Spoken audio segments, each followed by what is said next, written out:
Oke, saya lanjutkan.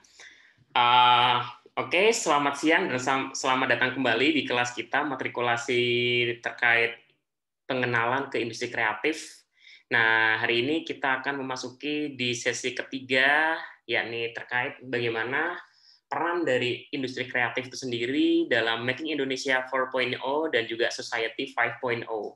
Nah, sebelum kita mulai, seperti yang saya bilang kemarin, sesi pertama saya akan absen dulu ya kehadiran teman-teman semuanya. Oke, bentar saya buka absensinya dulu. Oke, absensi.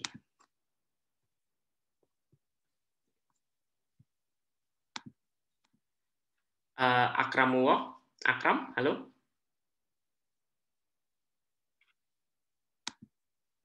Hadir ya, Akram ya. Ini ya tolong speak up aja karena saya buka ini ya apa namanya list nama bukan video nama teman-teman. Speak up aja ya, saya panggil namanya. Akram Muwo.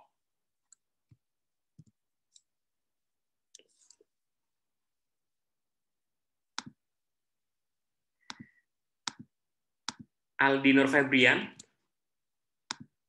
Hadir, Pak. Oke, thank you.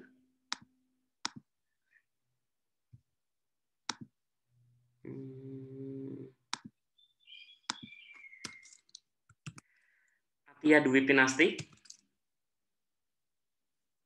Atia? Oke, Atia belum datang. Selanjutnya Gregorius Dwiki Febrian Makale. Hadir, Pak. Oke.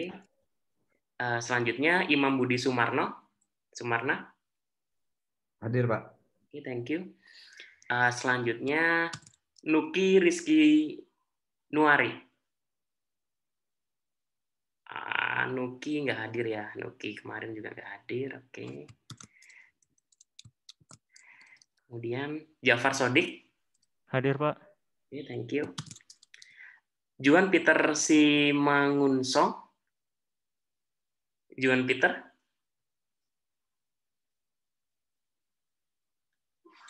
Juan belum hadir ya. Oke. Ridwan Badar. Ridwan Badar belum hadir. Oke. Siti Fauzia Hanifah. Siti Fauzia juga belum hadir. Oke. Yesi Bella Anggraini. Hadir, Pak. Oke. Joshua Boyke. Hadir, Pak. Berarti kalau dari absensi, teman-teman yang belum hadir ada 4 ya. Yang belum hadir adalah Atia, Nuki, Juan Peter, dan Ridwan Badar, sama Siti Fauzia. 1, 2, 3. Kok 5? Pak, saya hadir, Pak. Oke, baru masuk ya, Atia. Oke, sip. Oke, thank you. Selanjutnya kita mulai aja. Bismillahirrahmanirrahim. Sebelum kita mulai, teman-teman silakan berdoa menurut agama dan kepercayaan masing-masing. Semoga kegiatan kita di siang kali ini bisa membawa manfaat untuk kita semuanya. Berdoa dipersilahkan.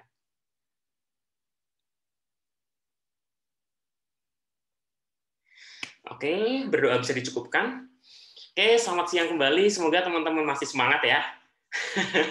Semoga masih semangat semuanya di tengah kesibukannya masing-masing. Ada yang kerja, ada yang lagi ada project dan lain-lain. Semoga senantiasa berkah. Nah, siang kali ini kita nanti bakal ada 2 sesi. Sesi pertama sampai jam 3 sore nanti kita bakal diskusi terkait Making Indonesia 4.0 dan juga Society 5.0. Nah, bagaimana sih peran dari industri kreatif? Oke. Seperti yang saya bilang kemarin, jadi untuk modul kita selama perkenalan di industri kreatif ini, di matrikulasi kan ada 4 modul tuh ya. Yang pertama terkait fokus ke cultural industries, to creative economy, kemarin udah kita bahas dan teman-teman sudah cukup paham. Kemudian yang kedua, yakni sesi terkait bagaimana sih sektor industri kreatif. Oke.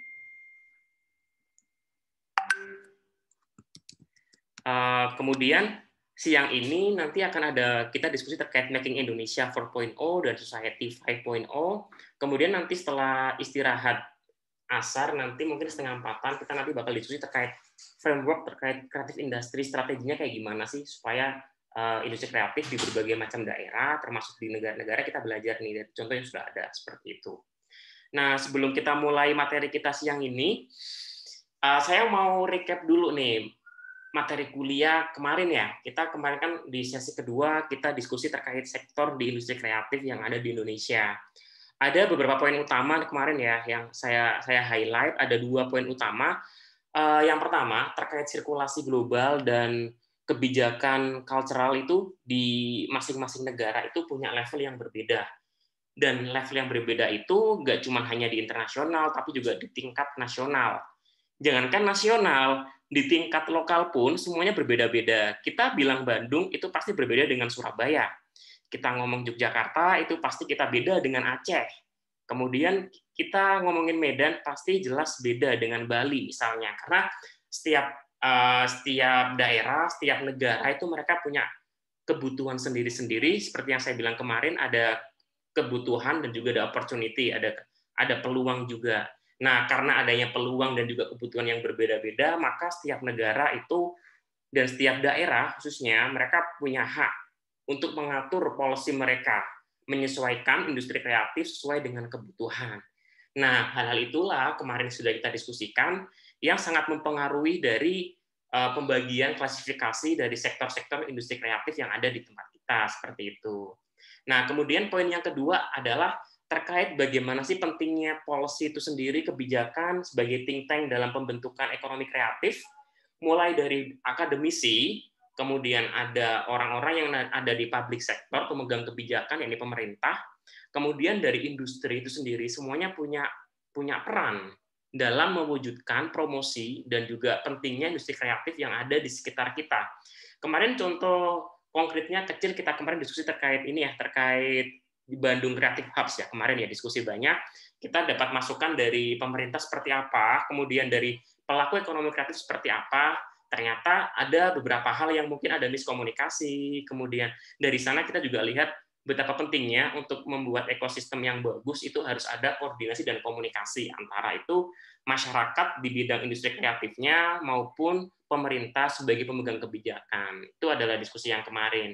Nah, kemarin sebelum kita tutup materi kuliah, kan sempat saya kasih tugas ya teman-teman ya, tugas untuk nyari data, karena hari ini kita ngomongin terkait bagaimana sih peran industri kreatif dalam pembentukan Making Indonesia 4.0, kemudian menjelang untuk Society 5.0, kemarin masing-masing anak mahasiswa saya minta untuk nyari data, informasi yang mana nanti masing-masing dari mahasiswa akan pitching 2-3 menit terkait industri kreatif yang sudah saya bagi kemarin, opportunity, kemudian kedepannya seperti apa, kalau misalnya lihat forecasting-nya 10 tahun ke depan kayak gimana, seperti itu.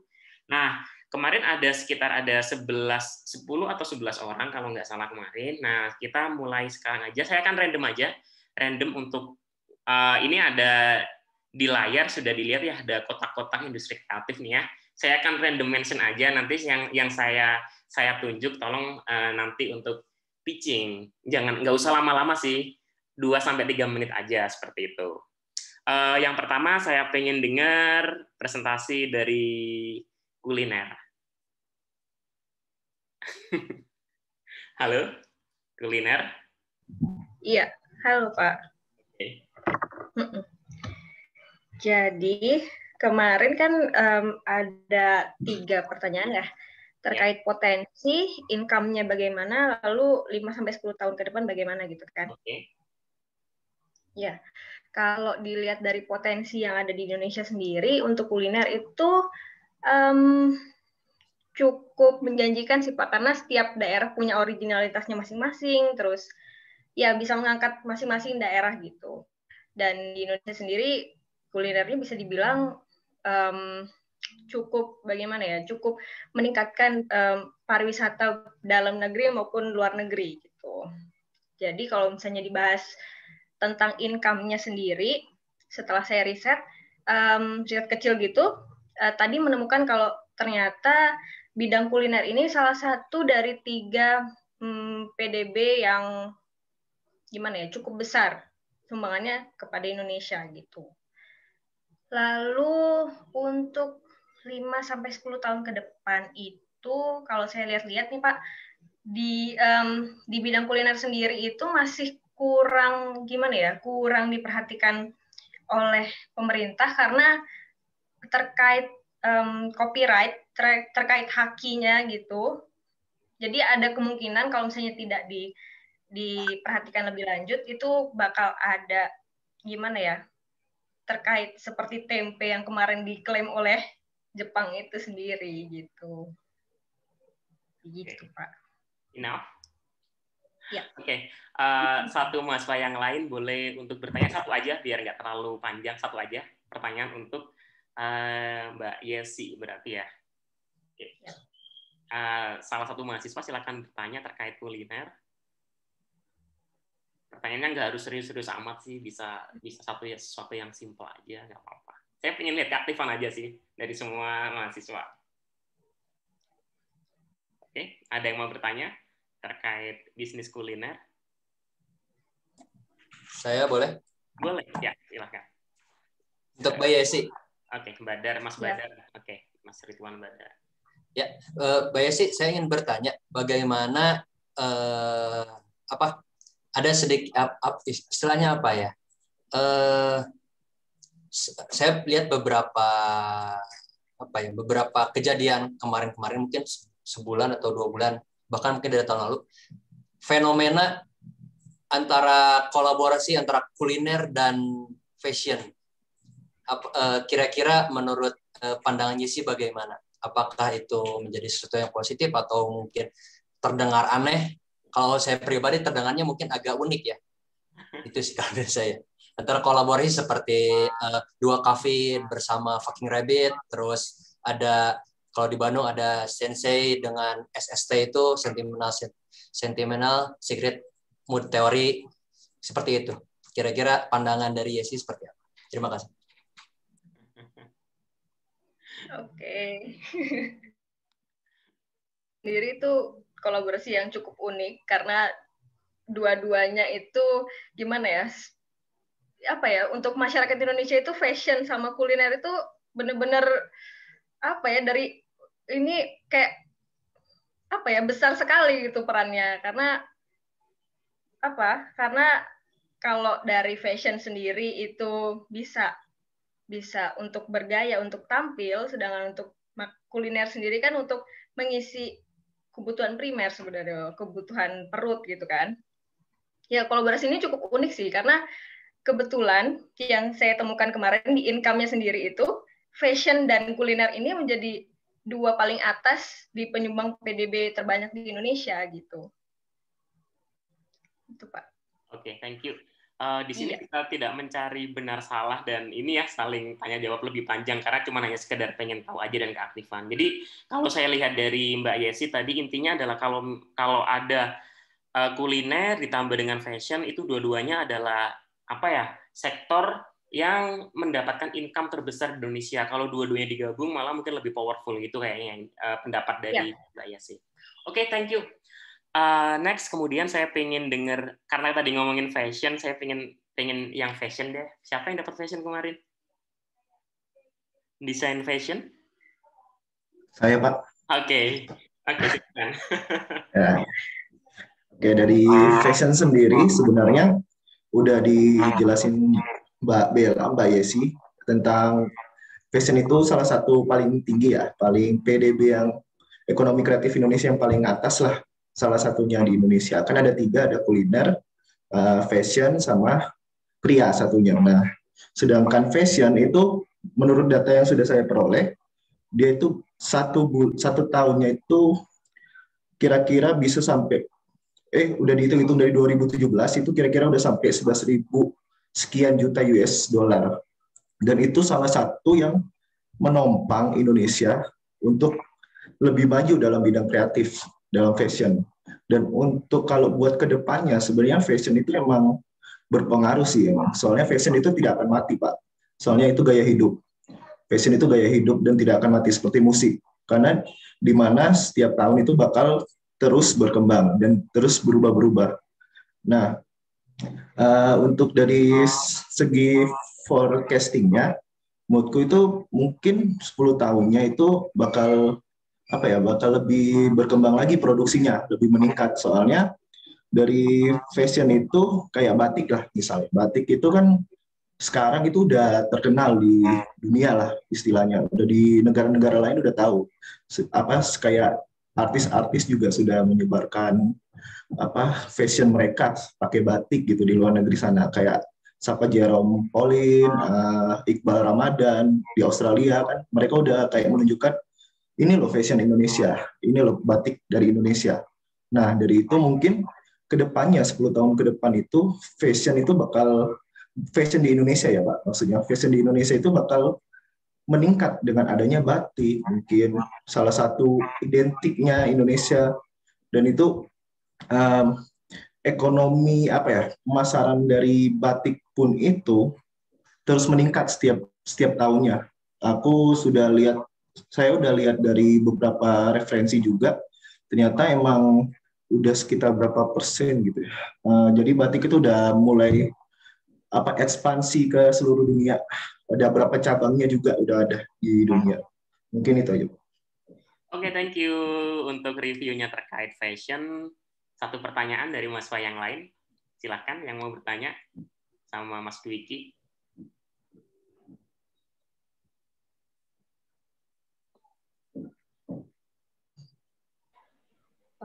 Oke, silahkan Mbak siapa? Abia ya. Oke, silahkan.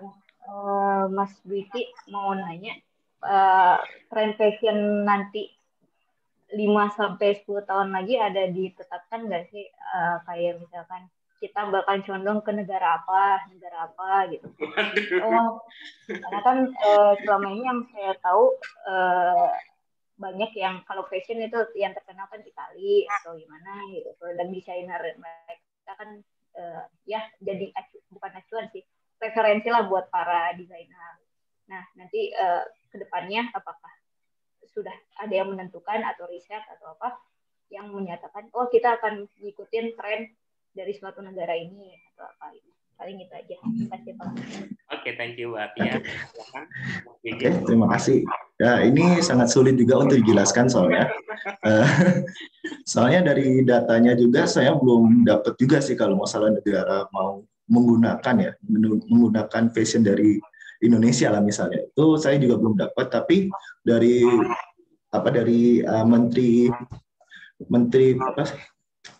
menteri yang Wisnu Tama bilang itu dia lagi mulai menyebarkan dulu ke beberapa negara. Dia itu untuk fashion design untuk di Indonesia. Kayak dia udah bekerja sama juga kemarin itu kalau nggak salah sama artis siapa gitu. Pokoknya dia kayak suruh bawalah batik ini ke Jepang kalau nggak salah. Iya, Jerome Pauline kalau nggak salah itu dia. Jadi suruh di-share ke teman-temannya, kan ada 4 itu di-share ke teman-temannya, suruh pakai batik untuk buat bangga lah Indonesianya, bahwa batik ini ya menjadi tren lah di Indonesia, bahwa fashion batik itu fashion yang budaya tinggi di Indonesia. Nah, kalau masalahnya kalau negara untuk mengambil referensi desain fashion dari Indonesia itu saya juga belum tahu. Soalnya saya juga belum baca dari data-data itu. Terima kasih. Oke, thank you Mas Dwiki. Nggak apa-apa. Oke, thank you pertanyaannya buat Mbak Tia. Sekarang selanjutnya saya ingin mendengar presentasi dari tim arsitektur. Siapa yang kemarin dapat arsitek? Saya Pak Aldi, Pak. Oke, Mas Aldi. Oke, silakan. Oke, pertama-tama pertanyaannya itu kemarin tentang melihat potensi, peluang atau opportunity dan juga meramalkan atau forecasting terkait ekonomi kreatif subsektor arsitektur di Indonesia. Di data yang saya dapatkan, kebetulan di internet juga ada buku ekonomi kreatif yang judulnya itu Rancangan Pengembangan Arsitektur Nasional 2015-2019 yang disusun oleh tim Kementerian Parekraf saat itu yang dipimpin oleh Bu Mari Elka Pangestu, diterbitkan tahun 2014. Di sana, arsitektur itu sebagai salah satu subsektor ekonomi kreatif yang juga menjadi penggerak atau pertumbuhan dari sektor-sektor ekonomi lainnya, dan juga sebagai simbol-simbol budaya peradaban bangsa Indonesia. Nah, maka industri arsitektur itu semakin vital dalam menghasilkan ruang, sentra, dan juga pusat kreatif untuk mendorong pengembangan subsektor ekonomi lainnya. Itu yang disampaikan oleh Bu Mari Alka Pangestu.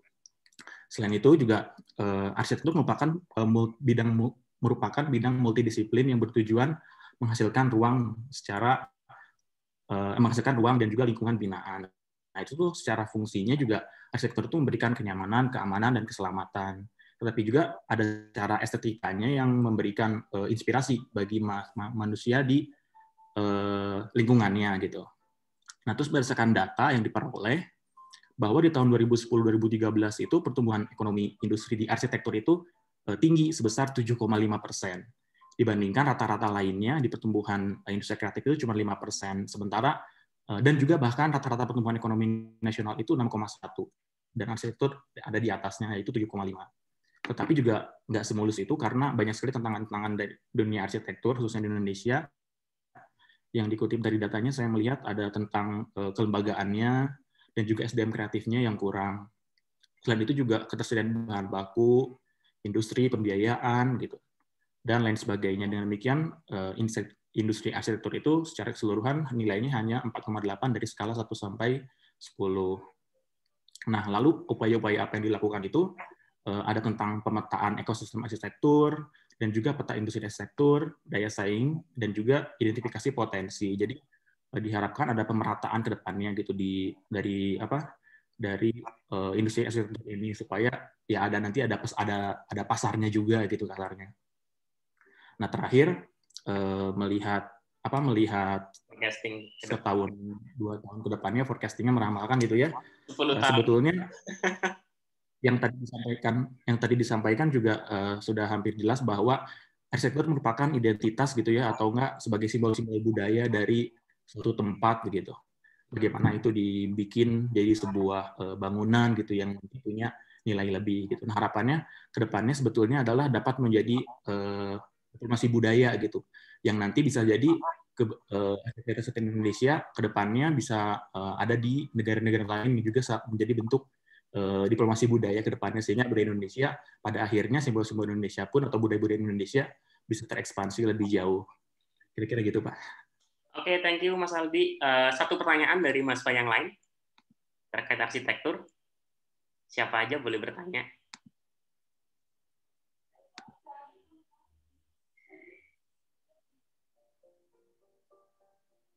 Silahkan.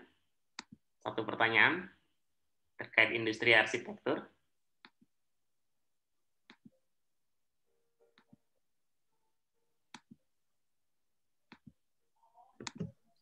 Oke, saya mau nanya, Pak. Oke, Mbak Yesi, silahkan.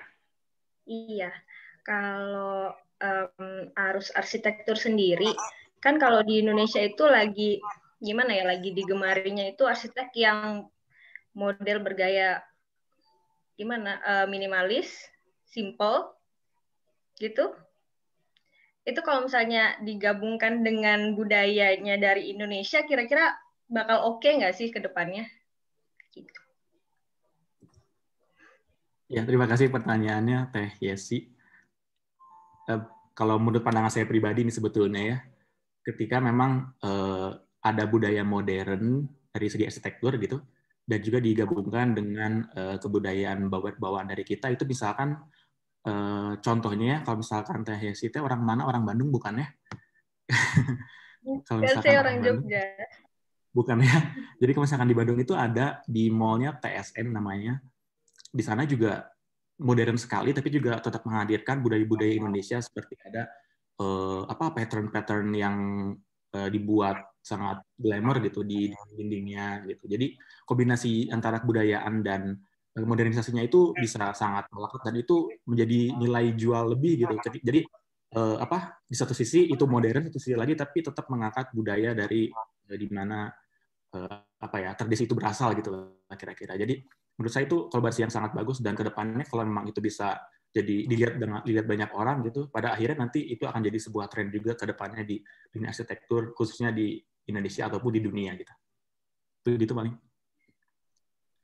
Oke, Terima thank you kasih. buat pertanyaan dan juga penjelasan dari Mas Aldi ya terkait arsitektur. Kemudian next saya ingin dengar penjelasan tentang bisnis industri aplikasi dan game development. Kemarin yang dapat permainan siapa?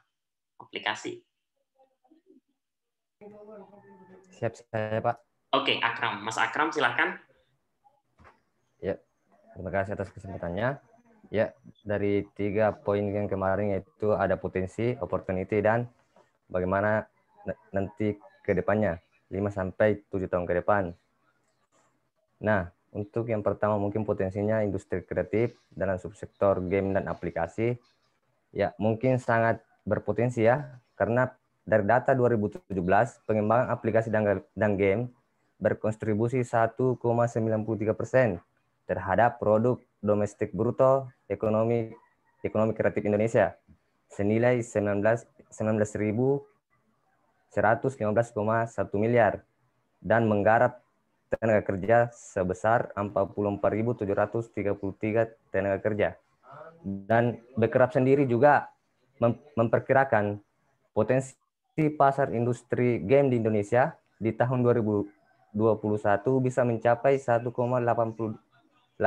miliar dolar Amerika atau setara dengan 25,4 triliun. Yaitu untuk potensinya. Dan kemudian untuk opportunity-nya atau peluangnya di industri gaming Indonesia sendiri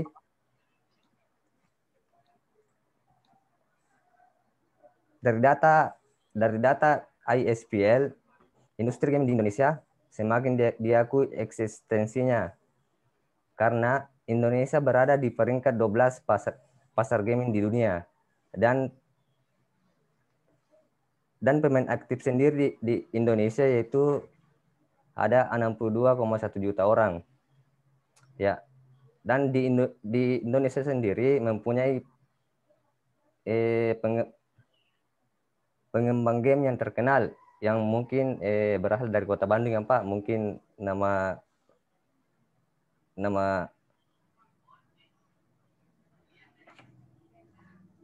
mana kemarin tanya. Ya. Pengembang game dari Bandung mungkin itu Agati kalau tidak salah ya Pak? Ya, nggak apa-apa. Sama-sama belajar. Sempat saya baca kemarin. Agati sendiri ini merilis game pertamanya yaitu Valkyrian Arts Heroes Core Story dan berhasil mencapai pencapaian sebesar 14 miliar dalam kurun waktu 3 bulan. Nah, berdasarkan banyaknya pemain aktif di industri game sangat berpeluang bagi Indonesia menurut saya.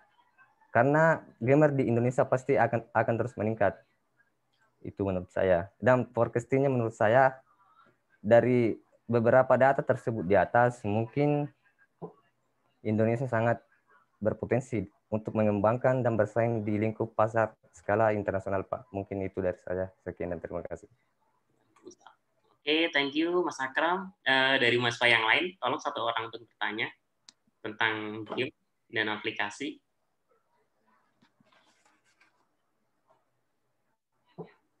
Ada yang mau bertanya? Kalau nggak ada, saya yang bertanya kalau gitu. Simple aja sih. Mas Akram, terkait game sendiri, menurut Mas Akram, game genre apa sih yang bisa mendunia kalau misalnya ngambil tema dari Indonesia gitu? Dan contoh yang sudah ada gamenya apa? Kalau menurut saya, Pak, mungkin di Indonesia cocoknya game bertani ya Pak, karena Indonesia dikenal dengan kesuburan alam yang melimpah, dan salah satu game yang mungkin mirip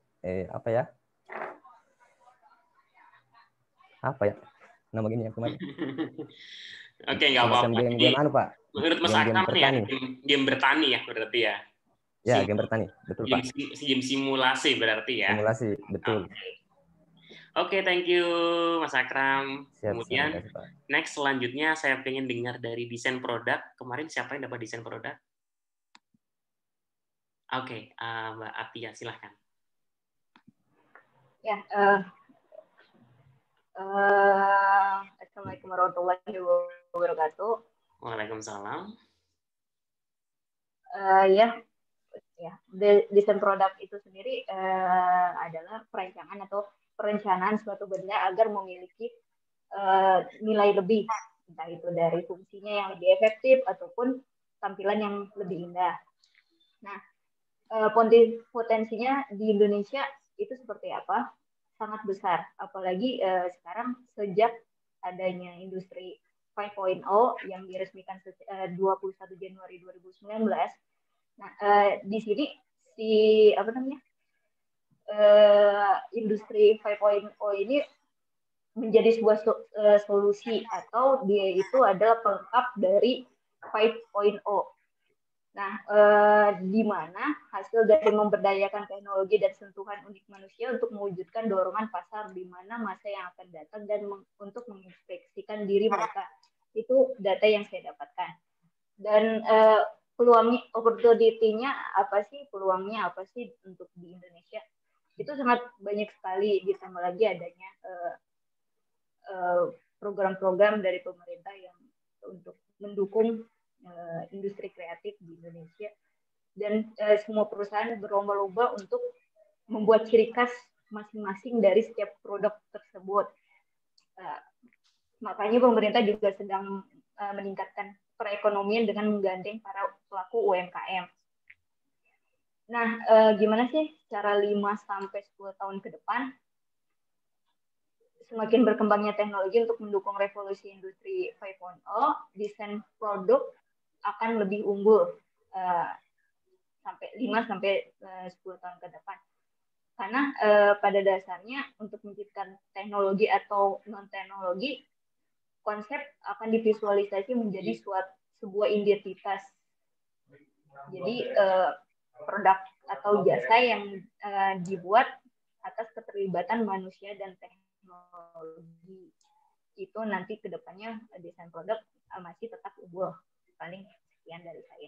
Terima kasih. Oke, thank you buat Mbak Atia. Teman-teman silakan, ada satu mahasiswa yang bertanya terkait desain produk. Oke, Mas siapa? Joshua. Oke, Pak. Terima kasih, Pak.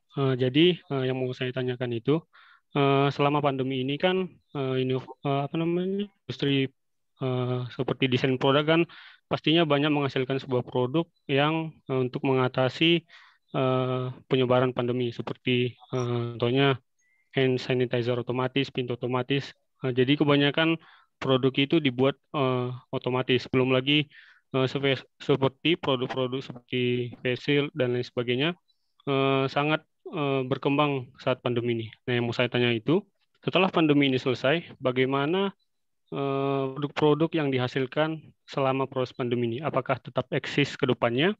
Dan jika tidak eksis, menurut Atia, produk ini akan dibuat ke arah mana? Mungkin itu saja. Terima kasih. Oke, thank you. Silakan dijawab. Ya, terima kasih, Mas. Jadi untuk setelah pandemi ataupun pada masa pandemi, manusia akan berlomba-lomba untuk menciptakan teknologi yang jauh lebih canggih.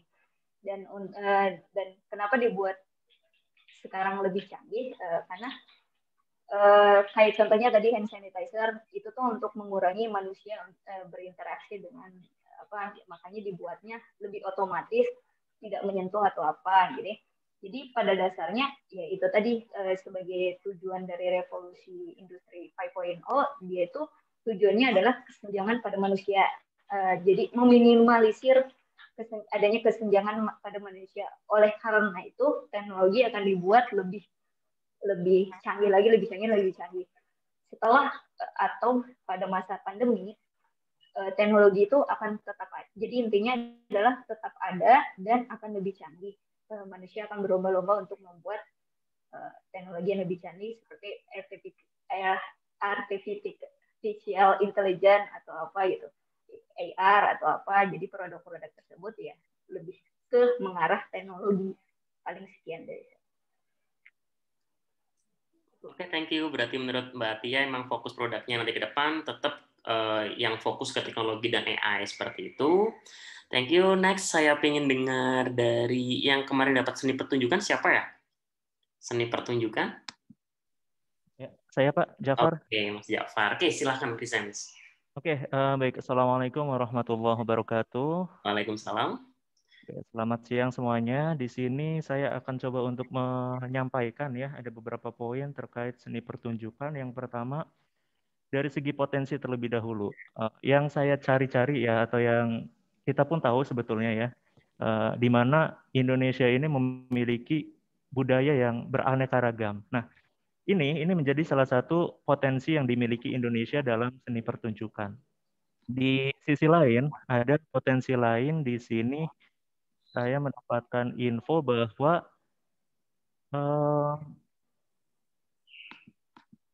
sebentar. Nah ini. Jadi Bekraf itu optimis bahwa kontribusi seni pertunjukan di Indonesia terhadap ekonomi itu terus meningkat. Nah, hal ini juga diperjelas ya. Jadi Indonesia ini meraih penghargaan Ibsen Scholarship 2019 kepada Teater Garasi, itu salah satu teater seni pertunjukan yang dimiliki oleh Indonesia. Dan ini menunjukkan bahwa memang potensi untuk seni pertunjukan itu ada. Dan selain itu, seiring berjalannya waktu ya, itu perkembangan teknologi sampai sekarang itu sangat meningkat, di mana ini menjadi salah satu potensi juga untuk seni pertunjukan ini bisa berkembang ke depannya. Nah, ini saya juga menemukan info yang terbaru. Jadi beberapa hari yang lalu itu ada yang viral ya terkait di sektor seni pertunjukan ini, walaupun ini lebih ke apa ya istilahnya, pelakunya perorangan gitu, perseorangan atau individu. Di mana di sini yang viral di TikTok itu dipost oleh Antika ya, di mana dia itu menari tarian tradisional Indonesia di Macau, di Cina. Jadi Antika ini memang salah satu TKW yang sudah lama ya di Cina itu dari 2016. Dan dia beranggapan bahwa sektor seni pertunjukan ini bisa di-publish walaupun memang tanpa ada apa namanya ya istilahnya campur tangan pihak lain gitu. Ini dia itu mengupload ke TikTok atas dasar inisiatif dia sendiri. Ada satu kutipan juga yang menurut saya penting juga ya untuk kita terapkan, bahwa Antika ini asalnya itu orang Jawa. Dia bilang bahwa wong Jowo aja ilang Jowone gitu. Jadi sebagai orang Jawa itu tidak harus menghilangkan Jawanya walaupun sedang berada di luar. Nah, dari potensi perkembangan teknologi itu menjadi salah satu poin penting ya, bahwa ini potensinya ini sangat luar biasa sebetulnya. Lalu untuk income-nya, di sini saya mendapatkan data juga bahwasanya seni pertunjukan ini memberi sumbangan 2,2 triliun terhadap PDB nasional dengan laju pertumbuhan 6,3%. Selain itu, subsektor ini juga menyerap tenaga kerja 1,6% dari total pekerja kreatif. Artinya income-nya di sini sangat bagus ya, maksudnya untuk sekelas, mungkin tadi tidak sekuat kuliner gitu ya, cuma seni pertunjukan ini bisa memberikan sumbangsi yang baik bagi negara gitu. Untuk forecasting selama untuk 10 tahun ke depan, kalau pandangan saya ya, seiring dengan berjalannya waktu, teknologi makin berkembang, potensinya itu, atau forecastingnya maksudnya, dia akan bisa mampu bertahan sampai 10 tahun atau mungkin akan semakin berkembang. Dengan catatan ya di sini ada support yang baik dari pemerintah gitu. Tapi kalau misalkan di support dari pemerintah itu masih kurang, nah itu saya tidak bisa memprediksikan nanti apakah akan bertahan atau memang tergantikan atau mungkin tergeserkan, seperti itu sih mungkin Pak. Sekian, Assalamualaikum warahmatullahi wabarakatuh. Waalaikumsalam warahmatullahi wabarakatuh. Terima kasih untuk presentasinya, Mas Jafar. Satu pertanyaan dari mahasiswa yang lain, silakan, terkait industri tadi pertunjukan. Saya boleh. Oke, silakan. Kang Jafar, saya ingin bertanya. Mungkin tadi sempat dijelaskan bahwa tadi dibicarakan seni pertunjukan bahwa akan banyak sekali didukung dengan teknologi. Nah, mungkin teknologi apa aja sih yang bakal dipakai ataupun potensi apa dari teknologi tersebut yang dapat dikembangkan. Itu aja mungkin. Terima kasih. Oke, baik. Terima kasih Kang Ridwan ya. Oke, baik. Untuk mengenai tadi kenapa saya katakan teknologi ini menjadi potensi yang sangat luar biasa, karena seperti yang kita tahu ya, pada saat pandemi ini, seni pertunjukan itu menjadi salah satu sektor yang terancam. Yang sangat terancam mungkin, karena biasanya seni pertunjukan itu dilakukan di tempat yang ramai ya, dalam artian di sini ada banyak sekali orang yang menonton dalam satu tempat gitu. Tapi ini terancam. Nah, disinilah peran teknologi itu untuk menggali potensi yang dimiliki.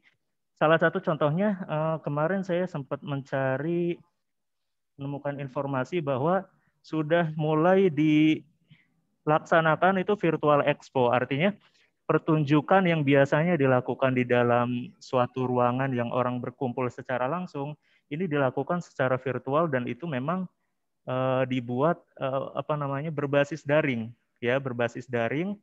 Cuma saya di sini belum mengetahui informasinya apakah platformnya YouTube atau misalkan ada platform yang lain.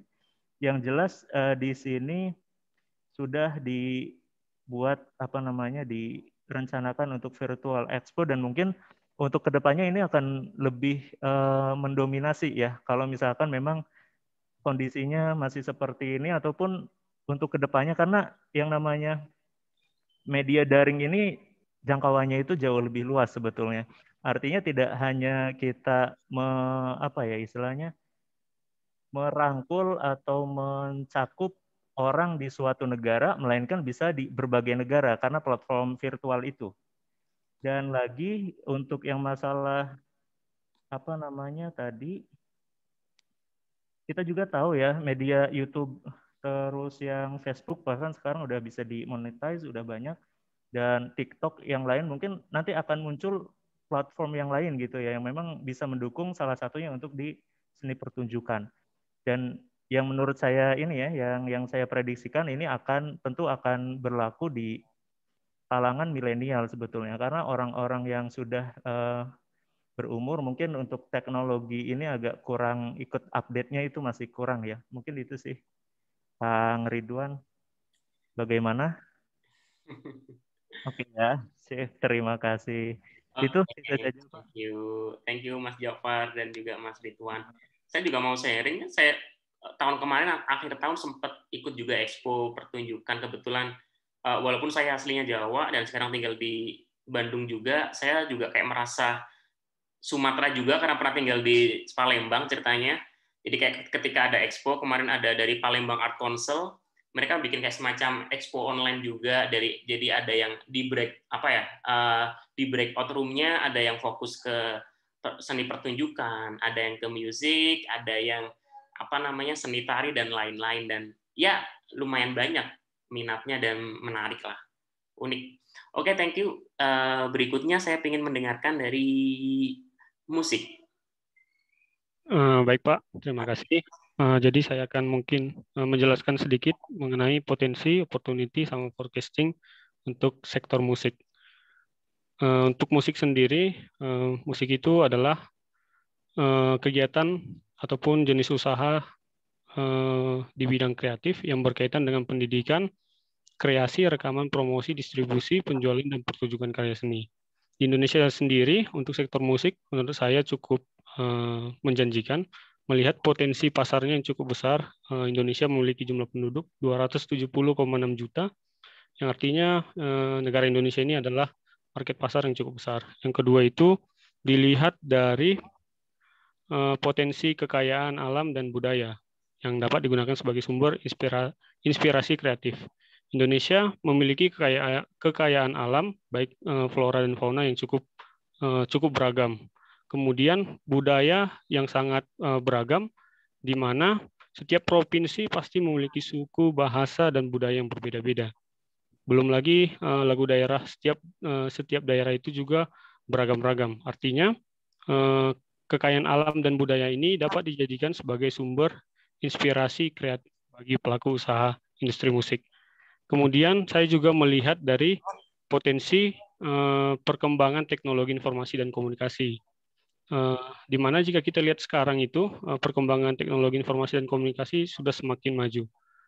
pola konsumsi masyarakat juga sudah semakin berubah. Yang dari dulunya industri musik biasanya proses distribusi karya seninya itu melalui CD ataupun DVD yang dibeli secara fisik, sekarang sudah mulai berubah ke musik digital. Artinya penikmat musik sudah bisa membeli musik, karya seni musik dengan melalui platform musik digital.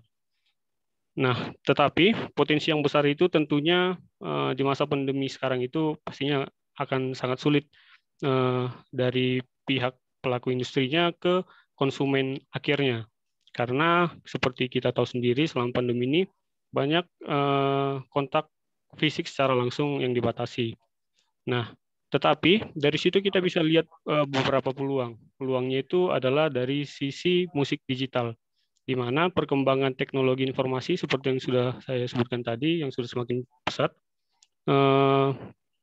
platform-platform musik digital sekarang itu sudah semakin banyak, seperti Joox, Spotify, Apple Music, YouTube, dan lain sebagainya.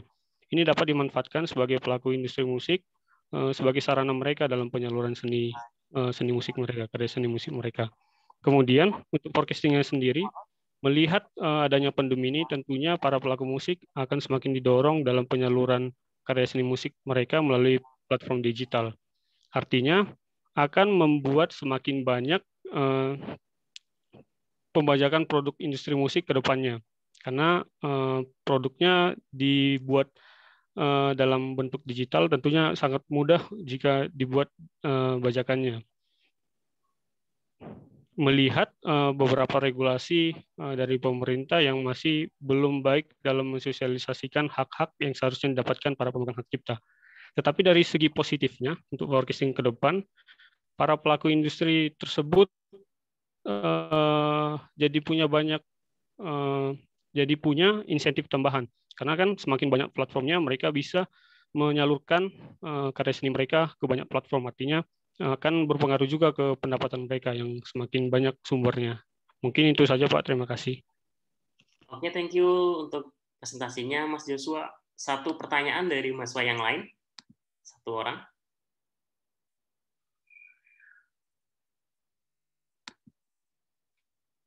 Oke, Mas Ridwan lagi nggak apa-apa, silakan. Kang Joshua, saya ingin bertanya, bagaimana menyikapi copyright ataupun pembajakan di industri musik, khususnya di Indonesia? Karena mungkin masih sangat besar sekali ataupun sangat tinggi sekali pembajakan di Indonesia. Terima kasih. Mungkin ini pendapat saya sendiri ya, Pak. Kalau saya lihat sendiri, melihat regulasi musik, terutama hak cipta masih belum jelas. Jadi kalau menurut saya, untuk memperbaikinya ini dibutuhkan komitmen yang kuat dari pemerintah, mulai dari pembuatan regulasi, sosialisasi kepada pelaku-pelaku industrinya. Kemudian dilakukan juga sosialisasi kepada masyarakat. Jadi mereka teredukasi kalau misalnya hak cipta ini apa sebenarnya keuntungannya bagi pelaku industri dan bagi kita sebagai masyarakat. Nah, mungkin itu saja. Terima kasih.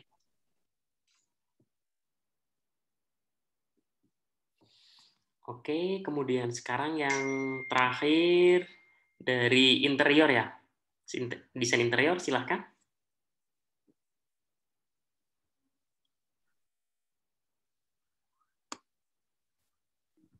Oke, Assalamualaikum warahmatullahi wabarakatuh. Waalaikumsalam warahmatullahi wabarakatuh. Oke, saya sedikit menjelaskan tentang desain interior. Oke, desain interior sendiri kan berfokus pada perancangan, Pak ya, perancangan sesuatu dalam ruang bangun. Tadi berhubungan dengan arsitektur sebenarnya, sangat berhubungan, berkolaborasi dengan arsitektur, dengan semua sektor sebenarnya sangat berhubungan. Tapi interior di sini pun sekarang mengalami peningkatan di 2020. Data saya dapat dari Hootsuite itu meningkat 19% global secara dunia. Sedangkan Indonesia sendiri mengalami peningkatan di tahun 2020 itu sebesar 8% peningkatannya. Dari tahun sebelumnya 2019 itu dia hanya mencapai di 5%. Nah, proyeksi ke depan untuk peningkatan ekonomi kreatif di desain interior sendiri, dengan memperhatikan kondisi-kondisi saat ini di kondisi pandemi, akhirnya desain interior memperhatikan bagaimana membuat sebuah desain interior yang memang memperhatikan kesehatan bagi lingkungan manusia di depan harinya, gitu kan. Itu yang banyak sekarang tren-tren yang digunakan adalah kafe-kafe dengan kontes vintage, terus rumah-rumah yang begitu terbuka dari dapur, ruangan tamu dan segala macam, karena akan memperhatikan sirkulasi udara dan sirkulasi kesehatan untuk bagi manusia di kondisi pandemi. Dan pandemik ini akan menjadi sebuah kebiasaan baru. Apalagi dengan desain interior diproyeksikan 5 tahun sampai 10 tahun ke depan ini akan terus berkembang dengan berbagai macam kultur budaya yang berubah-ubah.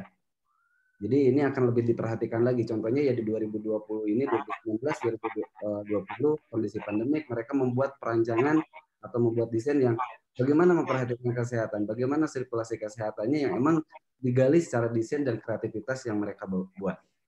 Nah, saat ini dan ke depan mereka masih tetap berfokus bagaimana mengangkat sebuah ruang lingkup pada kondisi pandemi dan kondisi kesehatan ke depannya yang akan ditetapkan menjadi adaptasi kebiasaan baru.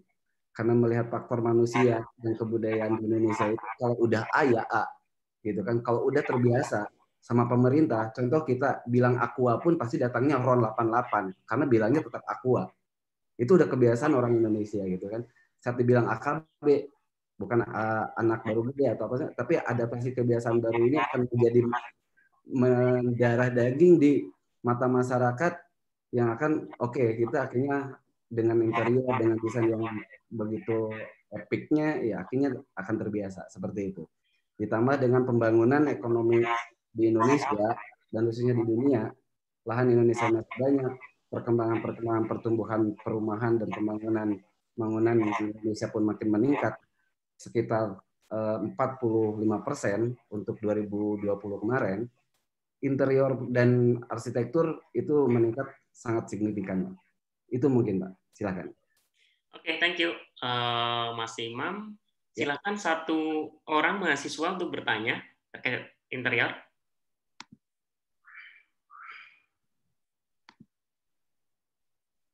Serius amat muka-muka. Ini belum mulai kuliah loh, kita lagi perkenalan doang, ini taaruf doang. Ya, silakan mau bertanya, Pak. Serius banget semuanya. Oh iya, ada tambahan, Pak, sedikit. Kita melihat juga sekarang kan Provinsi Jawa Barat, pemerintah Provinsi Jawa Barat membuka, kalau teman-teman boleh membuka, namanya Kreasi Jabar. Kreasi Jabar itu mewadahi teman-teman pelaku ekonomi kreatif di 16 subsektor, sekarang 17 subsektor itu diwadahi, dan ternyata emang untuk pelaku ekonomi kreatif di desain interior itu baru ada 2 orang, ada 2 kelompok yang mendaftarkan diri sebagai subsektor yang diakui oleh pemerintah provinsi. Nah, dengan secara digitalisasi, Pemprov Jawa Barat mencoba mewadahi para pelaku ekonomi kreatif untuk diberikan bantuan baik secara keilmuan, kreativitas maupun secara bantuan. Jadi dari sebenarnya ini ya, desain interior ini kayak sendiri terpuruk gitu. Karena melihat dari mereka menjadi seorang profesi ya. Karena ada ADII yang tadi disampaikan yang disampaikan oleh Pak Didit. ADII menjadi salah satu asosiasi yang menaungi teman-teman desain interior untuk bagaimana berkiprah dan menjadi profesi yang menjanjikan. Jadi proyeksi 2020 sampai 10 tahun ke depan kayaknya sangat worth it banget untuk dilakukan. Oke, terima kasih. Tadi berarti dijelaskan ya, jadi sangat worth it. Bahkan nih Jawa Barat lagi buka tuh, baru ada 2 yang terdaftar. Punya peluang gede banget. Yuk, pertanyaan satu orang dari mahasiswa yang lain. Senyum aja semuanya kalau disuruh nanya ini ya. Atau butuh saya ini yang harus mention. Saya pengen, tadi kayaknya belum nanya Mas Aldi kayaknya, Aldi ya. Silakan tanya terkait interior. Antara arsitektur sama interior sebenarnya mirip-mirip Pak jadinya. Iya, nggak apa-apa. Pembahasannya sebetulnya. Jadi pertanyaannya, gimana ya? Atau mungkin sama yang ditanyain sama Teh Yesi juga, kalau misalkan interiornya dibalut dengan kebudayaan gitu, lebih kuat. Kira-kira menurut Kang Imam akan seperti apa? Dan apa ya, gimana ke depannya kalau memang nanti ada perpaduan antara budaya dan desain interior itu akan jadi seperti apa di industrinya juga gitu. Oke, terima kasih Kang Aldi. Tidak dipungkiri ya, apalagi kita orang Bandung, kita kalau lihat datang ke sebuah kafe itu udah menerapkan unsur budaya retro. Contoh kita lihat Jalan Pramuka itu ada yang namanya Jogja apa gitu, mie Jogja, itu udah retro banget. Desain interiornya pun emang terbuka dan retro dan mengangkat unsur budaya. Budaya menjadi kekuatan Indonesia untuk berkiprah di kancah internasional, menunjukkan bahwa desain interior, desain arsitektur dan segala macam yang menunjukkan jati diri Indonesia yang tidak boleh dilupakan oleh desainer-desainer yang ada di pelaku ekonomi kreatif. Contoh ya beberapa kayak di fotografi dan segala macam pun semua adalah mengangkat unsur budaya Indonesia menjadi sebuah unsur dasar etnik kita yang emang harus ditunjukkan. Banyak dapur-dapur yang sekarang bata merah lebih ditunjukkan, gitu kan? Itu udah ada unsur-unsur budaya Indonesia yang emang menunjukkan kita adalah orang Indonesia. Terima kasih paling itu jawaban. Oke, thank you semuanya. Presentasi luar biasa. Semuanya sudah semua ya? Sudah semua ya? Karena yang datang hari ini 9 orang, 3. Jadi 3 yang nggak datang. Benar katanya belum Pak. Saya belum Pak. Saya belum Pak. Ada yang belum? Oke, maaf. Oke, silakan presentasi. Tadi soalnya tadi kayaknya saya kira udah aktif banget soalnya nanya terus. Di otak saya kayak udah presentasi. Oke, silakan Mas Badar. Ya, terima kasih. Kebetulan saya membahas soal fotografi dan kebetulan juga tugas akhir saya juga tentang fotografi. Jadi kalau misalkan dari segi fotografi sebetulnya kalau yang saya lihat dan mungkin yang saya rasakan ya, karena mungkin saya juga terjun di dunia fotografi. Sebelumnya saya akan menjelaskan dulu soal fotografi, yang dimana sebetulnya fotografi ini tuh sudah menjadi sebuah kebutuhan yang sangat utama di masyarakat, khususnya di Indonesia, yang dimana fotografi adalah sebuah penyimpanan memori yang membantu otak kita dalam mengingat sebuah momentum apapun. Nah, jauh dari itu sebetulnya fotografi menjadi sebuah potensi ataupun sub-sub yang dimana dapat memberikan sebuah pemasukan kepada orang tersebut yang dimana menjadi sebuah profesi. Salah satunya adalah fotografer ataupun jurnalistik.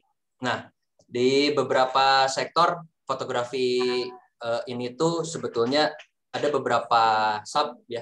Yang pertama adalah dokumentasi, seperti dokumentasi acara, momen-momen, ataupun musik, konser, dan juga menjadi sebuah bukti kasus mungkin ya, ataupun bukti untuk sebuah pencapaian, lalu juga menjadi sebuah hobi, yang dimana isinya adalah menjadi sebuah eksperimen, ataupun teknik fotografi, dan mengabadikan sesuatu. Lalu juga ada di bidang profesional, salah satunya adalah di fotografer wedding, panggung, model, produk, jurnalis, dan lain-lainnya. Dan juga ada seniman. Mungkin kalau seniman bisa dikatakan adalah fine art fotografi. Lalu ada juga fotografi yang mungkin sebetulnya baru ya, yaitu selfie. Selfie mungkin itu adalah sesuatu teknik fotografi yang cukup baru di dunia. Lalu juga ada juga soal astrofotografi, soal luar angkasa, terus juga drone, fotografi aerial, terus juga bawah laut. Nah, untuk proyeksi 5 tahun ke depan sebetulnya sangat-sangat jauh lebih baik daripada dahulu, karena dibantu yang namanya fotografi itu harus menggunakan tools ya, yang dimana tools sekarang itu sangat berkembang dan juga sangat maju, yang dimana fitur-fitur yang sangat terlihat itu adalah low light-nya. Bagaimana kita memotret malam hari tapi hasilnya sangat terang.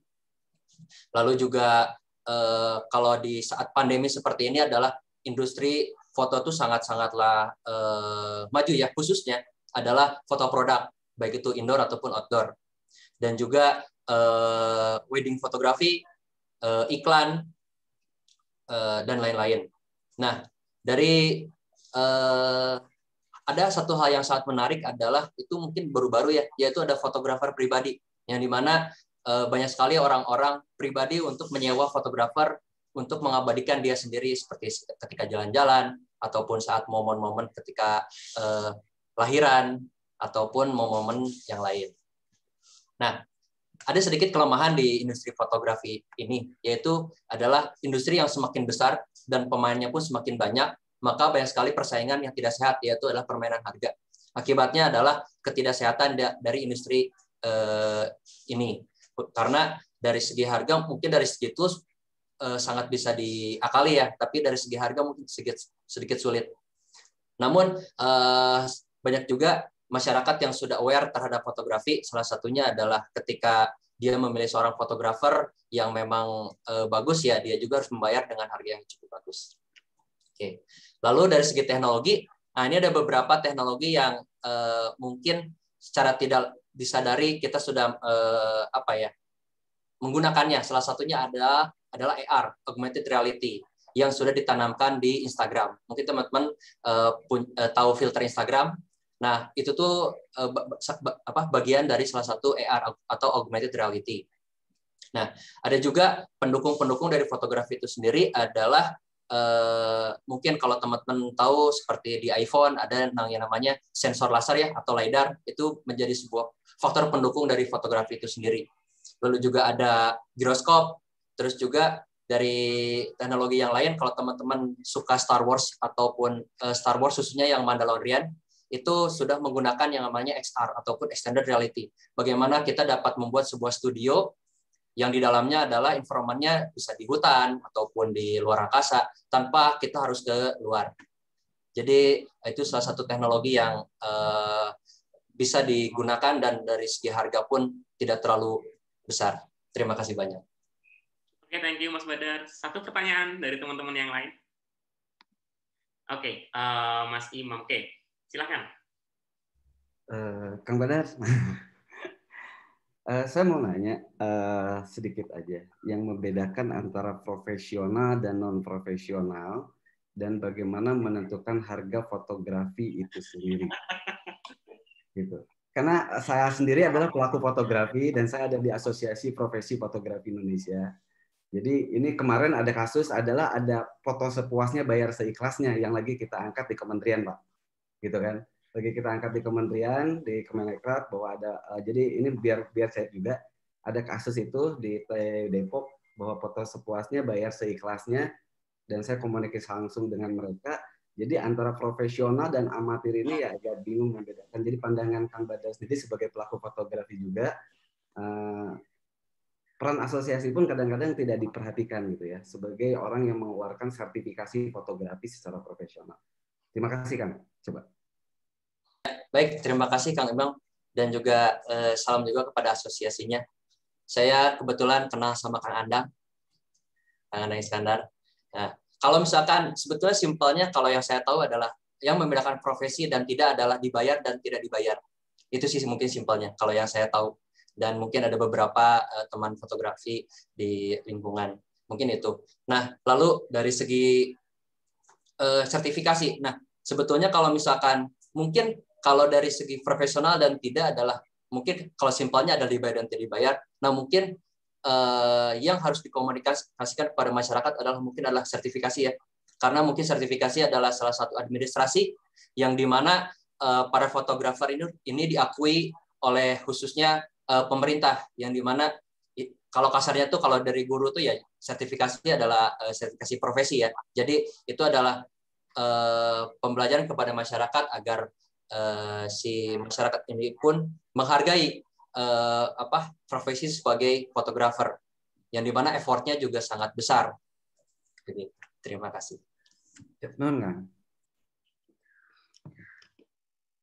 Oke, terima kasih. Luar biasa ya. Saya berasa kuliah dari 9 bidang industri kreatifnya. Padahal tadi saya kemarin cuma minta 2 menitan. Ternyata 2 kali 9, harusnya target saya cuma 20-25 menit, ternyata hampir 1 jam lebih. Tapi nggak apa-apa.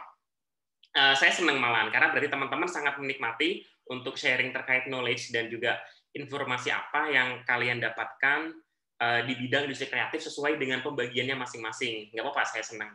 Karena sebenarnya presentasi pagi ini, ini masih pagi atau udah siang. Presentasi siang ini memang sangat erat hubungannya dengan tema kita di sesi ketiga ini terkait how to making Indonesia 4.0 dan juga Road to Society 5.0 sebenarnya, ngomongin terkait potensi dari masing-masing bidang industri kreatif yang ada di Indonesia. Oke, saya mau share screen dulu ya, teman-teman. Oke. Nah, oke, terima kasih reviewnya buat pertemuan kedua kemarin. Nah, sekarang kita lanjut materi, yakni terkait Industrial Revolution 4.0 dan juga Society 5.0. Teman-teman silakan dilihat di bagian yang ada di layar teman-teman semuanya. Jadi kemarin sempat saya singgung ya terkait revolusi industri, mulai dari revolusi industri pertama, kemudian kedua, ketiga, sampai keempat, yang mana sekarang keempat ini fokusnya adalah digital transformation. Kita semuanya ngomongin ke AI, tadi juga banyak disinggung ya dari diskusi tadi, ada AI, ada IoT, Internet of Things, ada blockchain, dan lain-lain, ada augmented reality juga tadi udah dibahas. Pokoknya segala sesuatu yang berhubungan dengan transformasi digital untuk mempercepat pekerjaan kita, itu adalah industri revolusi yang keempat seperti itu. Nah, kemudian sekarang terkait hubungannya dengan Society 5.0. Jadi kita society kita itu sebenarnya kalau dari buku yang saya baca di A Whole New Mind ada 5 perkembangan mulai dari Society 1.0, 2.0, 3.0, 4.0 dan juga 5.0. Yang pertama ya ini terkait society-nya fokus ke hunting society ya. Itu udah ribuan tahun, puluhan tahun sebelum Masehi di sana. Manusia masih banyak hidupnya fokusnya ke terkait hunting, bagaimana bertahan hidupnya itu dengan mencari hewan-hewan, mencari tumbuh-tumbuhan. Mereka belum berpikir terkait bagaimana survive dengan memanfaatkan alam, lebih ke arah ngambil kemudian ditinggal. Jadi kayak belum kepikiran untuk bikin sesuatu yang lebih optimal lagi. Pokoknya hunting dimakan. Nah, kemudian di tahun 13.000 sebelum Masehi di sana sudah mulai tuh Society 2.0. Manusia zaman itu udah mulai bertanam, bercocok tanam, bertani, berkebun, kemudian memelihara binatang, beternak. Hal-hal itu sudah dilakukan 13.000 sebelum Masehi karena mereka sadar bahwa kalau misalnya hanya pingin dari alam doang itu nggak akan cukup. Karena nanti mereka kalau misalnya di sini udah habis, mereka bakal pindah lagi, ada energi yang dikeluarkan, ada biaya yang harus dikeluarkan. Zaman dahulu belum ada biaya ya. Energi, ada effort, dan semuanya. Yang mana mereka berpikir bagaimana sesuatu lebih efektif, sehingga di Society 2.0 mereka fokus adalah berkebun, beternak, dan menghasilkan makanan dan kebutuhan mereka sendiri, tanpa full menggantungkan dari alam, udah mulai berkebun seperti itu. Kemudian di abad ke-18 itu udah mulai Society 3.0, yakni terkait industrial society. Sebenarnya industrial society ini disulut oleh industrial revolution di revolusi industri yang kedua sebenarnya. Waktu itu ditemukannya mesin uap yang ada di Inggris, kemudian industrial society mulai dibangun di sana. Kemudian udah mulai itu orang-orang menggunakan mesin-mesin kecil, kemudian dioptimalkan ke penemuan listrik dan lain-lain seperti itu. Sehingga dari Society 3.0 itu orang-orang kemudian menghasilkan komputer, internet dan lain-lain, sehingga muncullah revolusi industri yang ketiga, yakni fokus ke komputer, internet waktu itu. Jadi kayak bagaimana fokus ke produksi produk itu lebih ke massal, sesuatu yang lebih cepat, ada automation dan lain-lain. Itu adalah revolusi industri yang ketiga. Nah, revolusi industri yang ketiga ini menyebabkan adanya Society 4.0. 4.0 di sini adalah information society. Jadi manusia di sini udah fokus terkait informasi. Yang mana bahkan ada sebuah quotes mengatakan bahwa ya yang menguasai dunia ya orang-orang yang menguasai informasi. Makanya kita harus paham terkait informasi, selalu update, dan mencari knowledge yang baru. Zaman sekarang udah nggak ada tuh ceritanya kayak misalnya ditanya apa nggak bisa dan nggak tahu. Kalau misalnya beneran nggak tahu dan nggak bisa, itu memang orangnya malas sebenarnya. Karena sekarang kalau kita pegang smartphone, kita udah bisa mulai mencari apa aja, semuanya ada. Kita punya laptop, kita punya iPad, kita punya semuanya bisa mencari informasi. Bahkan saat ini banyak banget juga orang-orang walaupun misalnya tanpa kuliah pun misalnya banyak sekali knowledge yang bisa mereka dapat. Tapi tetap kuliah juga diperlukan karena berbagai macam bidang dan juga profesi juga membutuhkan, mensyaratkan terkait degree yang harus kalian dapatkan kan. Mungkin misalnya dosen sendiri, dosen minimal S3, kemudian di pemerintahan bisa jadi kalau misalnya mau naik jabatan, teman-teman harus minimal kuliah lagi S2 di bidang sekian-sekian, atau yang di bidang R&D di industri mereka juga diwajibkan untuk mencapai tahap sekian. Jadi intinya di information society ini manusia sekarang tidak ada yang namanya harusnya tidak ada sih yang namanya nggak tahu dan sebagainya karena udah Google dan lain-lain harus bisa mencari informasi seperti itu. Nah dari Society 4.0 ini lahirlah revolusi industri yang mana fokus ke digital transformation, kemudian AI, ada IoT, ada augmentasi reality, ada blockchain, dan lain-lain. Nah, kemudian di revolusi industri sendiri, kalau teman-teman melihat polanya nih, lihat polanya, mulai dari tahun-tahun ditemukan mereka. Society 1.0 itu udah lama banget tuh, sejak manusia pertama ada. Society 2.0 itu zaman-zaman kita agraris itu 13.000 sebelum Masehi. Dan itu ya udah lama banget. Sebenarnya mulai percepatan bisa dilihat ketika Society 3.0 terkait industri society. Ketika ditemukannya mesin uap, kemudian munculnya revolusi industri, yakni revolusi industri kedua, itu adalah sebenarnya ada percepatan industri di sana. Bahkan ya kalau teman-teman cukup jeli sebenarnya, kayaknya saya dulu masih SD, masih sekolah dulu kayaknya baru ngomongin terkait revolusi industri itu ngomongin internet, ngomongin apa. Ini sekarang udah ngomongnya udah lain, udah AI, udah apa, perkembangannya luar biasa. Ini industrial revolution yang keempat, bahkan sebenarnya itu baru dicetuskan itu di Jerman tahun 2011, bayangin. Baru 10 tahun lalu sebenarnya yang industrial revolution yang keempat ini baru 10 tahun yang lalu. Baru 10 tahun yang lalu, Society 5.0 ini sebenarnya dicetuskan pertama kali oleh Jepang sebenarnya. Di tahun 2015 waktu itu. Orang Jepang mengungkapkan bahwa pentingnya terkait Society 5.0 dan baru diumumkan secara internasional itu di World Economic Forum itu di akhir tahun 2017 di Jerman waktu itu. Bisa dilihat ya, rentang waktunya Society 1, 2, 3, 4, 5, kemudian revolusi industri 1, 2, 3, 4, 5. Jadi kayak ketika udah mulai ada percepatan di abad 18, itu percepatan sampai sekarang luar biasa. Dan kalau dilihat dari sini, akan sangat memungkinkan 5-10 tahun lagi bakal ada revolusi lagi. Bayangin aja ini. Karena revolusi industri yang ketiga sendiri sebenarnya itu di tahun, ibaratnya di abad 19 sebenarnya. Kemudian revolusi industri yang keempat itu di abad 20, 21. Dan itu cepat banget nih, percepatannya seperti itu.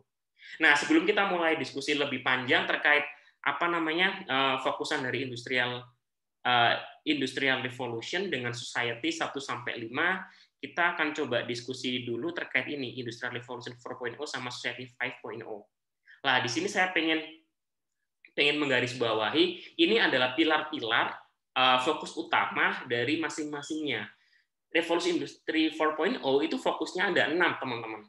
Yang pertama itu digital society. Jadi bagaimana masyarakat itu bisa terdigitalisasi, digital society, masyarakat yang terdigital. Berarti masyarakat yang cerdas, masyarakat yang bisa menggunakan digital, masyarakat yang bisa komunikasi, bisa mencari informasi, dan terliterasi terkait teknologi. Sebenarnya intinya poinnya itu, industrial revolusi yang pertama itu, digital society. Kan sekarang banyak banget tuh orang-orang yang handphonenya cerdas ya, smartphone, tapi mungkin belum bisa mengoptimalkan secara penuh. Dapat informasi apa langsung di-share di grup keluarga. Aduh, istighfar ya Allah. Pasti udah pernah ini nih ada baku hantam di grup-grup yang mana sebar hoax dan lain-lain seperti itu. Saya juga pernah soalnya. Jadi digital society banyak sekali orang-orang yang mereka sudah punya iPad, punya iPhone, punya laptop, punya semuanya, tapi dapat informasi apa mereka nggak ngecek dulu, nggak terliterasi, langsung share. dianggapnya ketika share langsung share itu keren. Padahal itu belum tentu, tergantung infonya benar apa enggak. Lah, itu adalah digital society, teman-teman. Kemudian pilar kedua dari revolusi industri yang keempat ini adalah sustainable energy. Nah, isu terkait energi berkelanjutan ini sebenarnya ini isu dunia juga sih, nggak cuma isu di Indonesia. Karena teman-teman, saya yakin teman-teman semuanya udah paham bahwa namanya energi bahan bakar itu kalau dari alam BBM itu kan pada akhirnya akan habis ya. Ada oil, ada gas bumi, gas alam dan sebagainya. Bisa jadi kayak BBM, oil dan lain-lain dari Timur Tengah sekarang masih sangat banyak. Bahkan Indonesia sendiri kita punya banyak ya. Teman-teman kalau yang dari Sumatera pasti tahu ada gunung apa namanya? Apa itu di Sumatera Selatan? Bukit Barisan. Di Bukit Barisan saya soalnya pernah tinggal di sana hampir setahun. Beberapa tahun silam saya sempat mengabdi di salah satu NGO Indonesia Mengajar. Kalau teman-teman tahu, saya sempat mengabdi di sana hampir setahun di Muara Enim, dan di sana ada apa namanya? Bukit Barisan.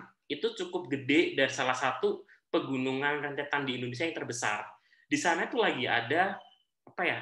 Lagi ada survei dan juga penelitian yang sampai sekarang masih dilanjutkan, yang mana dari penelitian itu menyebutkan bahwa Indonesia ini merupakan nomor 2 terbesar penghasil gas bumi terbesar kedua. Itu luar biasa sih. Dan itu belum dieksploitasi loh. Kita paling yang dieksploitasi baru mungkin batu bara yang ada di misalnya di Tanjung Enim itu yang paling besar. Kemudian ada di Kalimantan juga banyak sekali. Jadi kita masih fokus banyak ke batu bara dan lain-lain, tapi belum lagi gas alam dan lain-lainnya itu masih banyak sekali potensinya. Cuman poin yang mau saya sampaikan di sini adalah sebanyak-banyaknya gas, alam, batu bara dan lain-lain itu semuanya tidak akan abadi gitu teman-teman. Tidak akan abadi. Oleh sebab itu manusia di revolusi industri 4.0 itu kita semuanya berlomba-lomba bikin penelitian mencari bagaimana sih supaya energinya berkelanjutan. Makanya sekarang kalau misalnya teman-teman punya penelitian fokus ke bidang sustainable energy, ngomongin dari energi dari angin, dari air, kok berasa jadi avatar ya, angin, air, api, ada dari matahari, itu semuanya dioptimalkan menjadi sebuah energi yang bisa untuk kemaslahatan umat seperti itu. Itu adalah fokus yang kedua terkait sustainable energy. Kemudian yang ketiga terkait smart mobility. Jadi di sini adalah bagaimana mobilitas yang cerdas di revolusi industri 4.0 ini. Smart mobility ini sebenarnya banyak sekali. Kita ngomongin nggak cuma hanya transportasi. Oke, transportasi, ngomongin dari jalur darat, udara, kemudian dari jalur laut. Tapi di luar itu juga pengembangannya adalah smart mobility, kita ngomongin informasi juga. Internet udah mulai kemana-mana, teman-teman udah bisa. Kita melakukan perkuliahan, kalian ada di rumah, ada di kantor, saya juga ada di rumah WFH. Ini juga salah satu dari hasil Industrial Revolution 4.0, smart mobility. Tanpa kita harus ketemu, kita bisa melaksanakan perkuliahan. Ya walaupun sekarang ini ya karena ya mau gimana lagi karena ada pandemi ya. Tapi yang pasti smart mobility ini juga sangat membantu terkait revolusi industri di 4.0 seperti itu. Kemudian yang keempat adalah healthy lifestyle. Di industri revolusi yang keempat ini, kalau teman-teman mulai jeli sebenarnya orang-orang di seluruh belahan bumi itu udah mulai mencoba berpikir bagaimana work-life balance sebenarnya. Work-life balance. Mulai dari film, mulai dari kampanye dan sebagainya, banyak sekali mengkampanyekan work-life balance, termasuk film ada Eat, Love, Pray, ada mungkin Eat, dan sebagainya. Pokoknya intinya adalah bagaimana teman-teman bisa healthy lifestyle, mulai dari misalnya praying dengan ketuhanan kalian kayak gimana, mulai dari makanannya kayak gimana, mulai dari olahraga, itu benar-benar dikampanyekan di semua bidang. Karena pada akhirnya semua orang udah mulai paham bahwa pada akhirnya kalau hanya kerja keras saja tanpa diimbangi dengan life yang balance, sama aja nggak akan bisa merasakan. Bagi masyarakat society, digital society itu harusnya udah mulai paham terkait healthy lifestyle seperti itu. Tapi untuk mahasiswa nggak tahu ini berlaku apa enggak, kayaknya masih banyak begadang ya. Tapi sekarang belum lah ya, sekarang kan masih baru pengenalan doang. Mungkin nanti kalau sudah ada tugas ya teman-teman semuanya ya. tetap dijaga nanti lifestyle-nya, karena teman-teman di sini adalah aset penting dari digital society, jangan sampai sakit. Kemudian yang kelima adalah civil safety, keamanan terkait sipil. Teman-teman, terkait di revolusi industri yang keempat ini terkait keamanan, kenyamanan dari masyarakat sipil itu juga penting. Sebenarnya hal ini juga terkait security-nya, teman-teman datanya kayak gimana, kemudian ada juga law property, kemarin sudah sempat kita bahas ya, contohnya misalnya kayak fotografi, yang mana di Eropa atau kayak gimana, kalian nggak boleh asal share, bahkan di sekolah sendiri, di sekolah TK, SD itu kita nggak boleh asal nge-share, anak-anak sekolah itu harus di-blur mukanya kan ya. Itu adalah salah satu usaha, upaya untuk civil safety, keamanan, kenyamanan dari masyarakat sipil. Makanya sekarang juga mulai gencar di mana-mana tuh UU terkait misalnya UU terkait privacy, kalau misalnya ada yang dibully lewat online, sekarang sudah ada UU ITE misalnya, dan juga yang lain-lainnya. Karena terkait civil safety, security, safety, ini semuanya sangat penting di Industrial Revolution. Kenyamanan, keamanan, itu sendiri sangat erat hubungannya dengan healthy lifestyle, teman-teman. Kalau kalian sendiri tinggal di lingkungan yang toksik, tinggal di lingkungan yang nggak aman, nggak nyaman, otomatis gaya hidup kalian juga nggak bagus, bisa mempengaruhi mental health kalian. Karena ngomongin healthy lifestyle, civil safety ini nggak terlepas juga dari mental health issue, yang mana di Indonesia juga udah mulai digencarkan. Saya melihat 2-3 tahun terakhir ini udah mulai gencar tuh terkait pentingnya terkait mental health issue, orang yang depresi, mau bunuh diri dan lain-lain udah mulai digencarkan isu-isu 2-3 tahun belakang.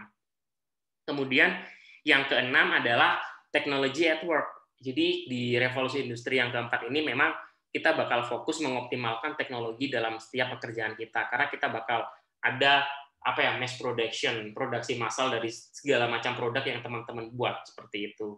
Nah, itu adalah inti pilar dari revolusi industri 4.0 itu dirumuskan di Jerman tahun 2011 seperti itu. Nah, kemudian kita ngomongin terkait Society 5.0 itu baru diumumkan saya tadi sebelumnya bilang 2017 saya ralat, Society 5.0 itu baru diresmikan di tahun 2019 di World Economic Forum.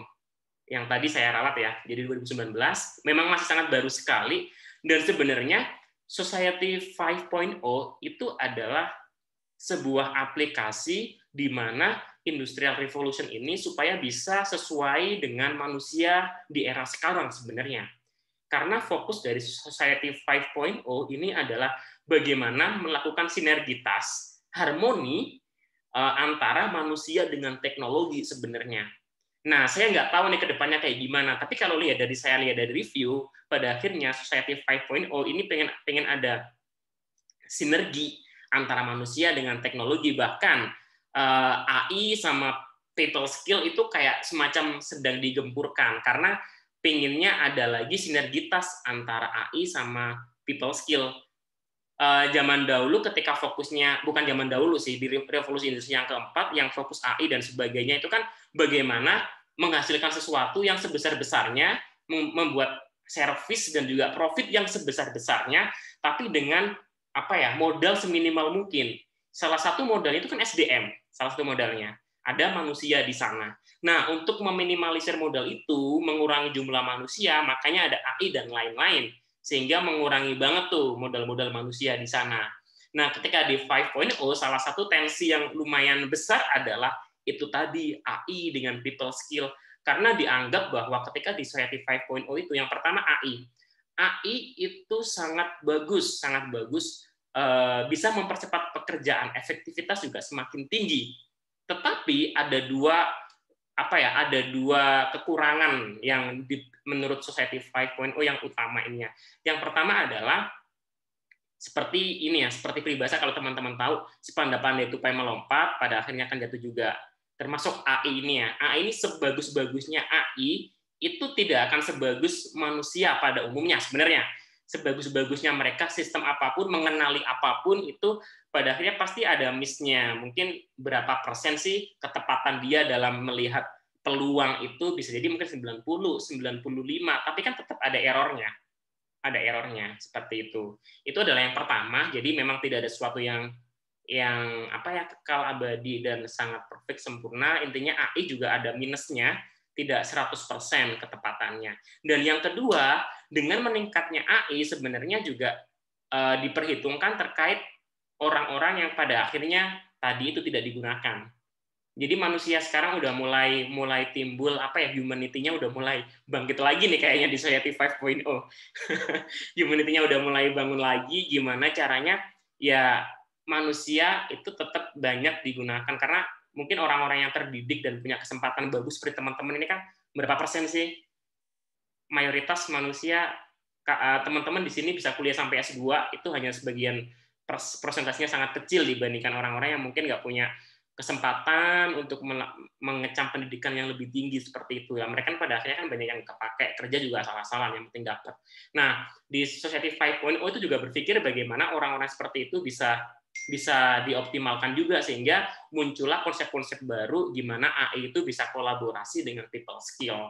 Walaupun untuk saat ini ya teman-teman, Society 5.0 ini masih dalam proses untuk pengembangan konsep dan lain-lain akan terus dikembangkan. Kita nanti akan tetap melihat, karena benar-benar Society 5.0 ini baru didengungkan itu di akhir 2019, diresmikan ya.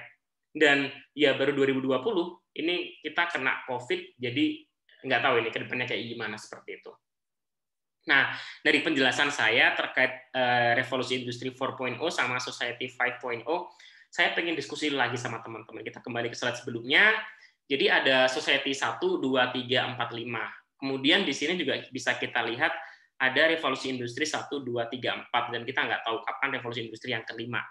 Teman-teman, saya pengen bertanya nih, mungkin bisa speak up 2 orang mungkin ya. Kira-kira hubungannya apa sih kalau dilihat dari tabel ini, dari skema ini, hubungannya antara society sama revolusi industri itu kayak gimana kalau dari tabel ini? Silahkan yang mau speak up, mau ngasih pendapat.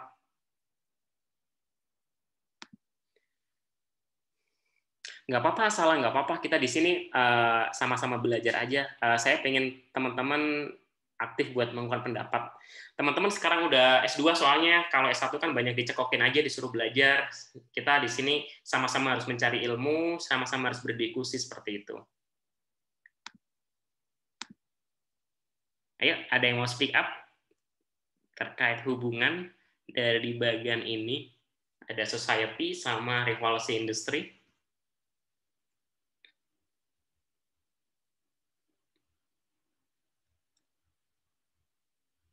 Saya kasih Heinz deh. Di sini teman-teman bisa lihat dari anak tangganya, atas sama bawah,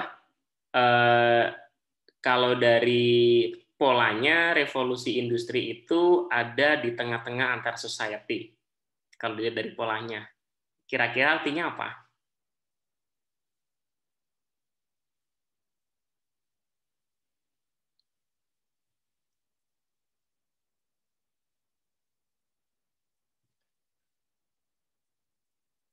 Ada yang mau mengungkapkan pendapat?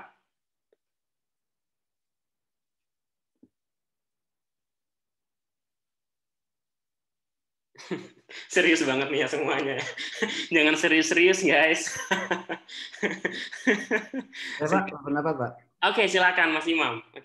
Oke, kalau dari irisan society itu berarti kan intinya gini, kalau saya lihat dari tangga perjalanannya perubahan ekonomi, industri ekonomi dan revolusi industrial itu, ya kita dilihat dari segi teknologi, Pak. Unsur teknologi yang mempengaruhi perubahan dan regulasi dari setiap revolusinya. Jadi masuk ke revolusi 4.0 dan masuk ke society 5.0, karena industri atau industri yang berkaitan dengan dunia teknologi, apalagi dengan IoT. IoT adalah sebuah sistem yang emang sekarang lagi ramai dibicarakan. Ini berpengaruh banget dengan dunia digitalisasi. Banyak banget sekarang contoh kayak tukang ojek aja dulu yang namanya konvensional, mangkal, sekarang tukang ojek profesinya apapun bisa jadi tukang ojek dengan adanya Gojek.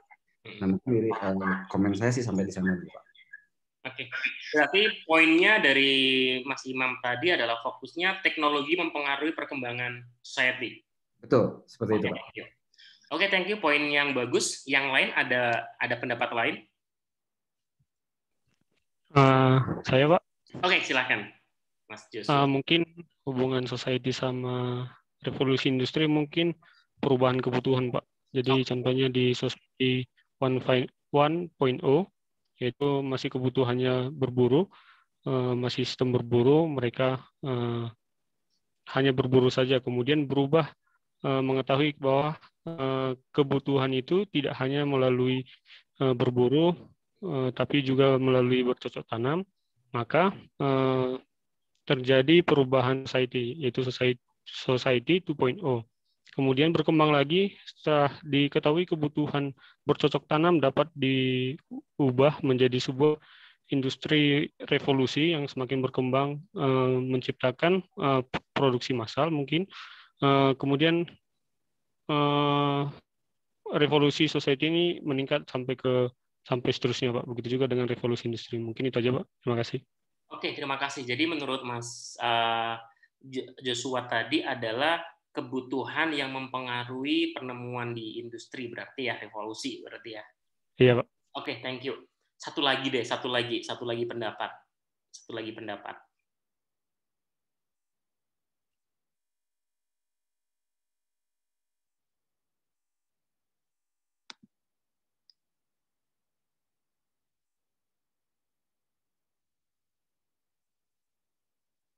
Nggak ada yang pendapat lagi?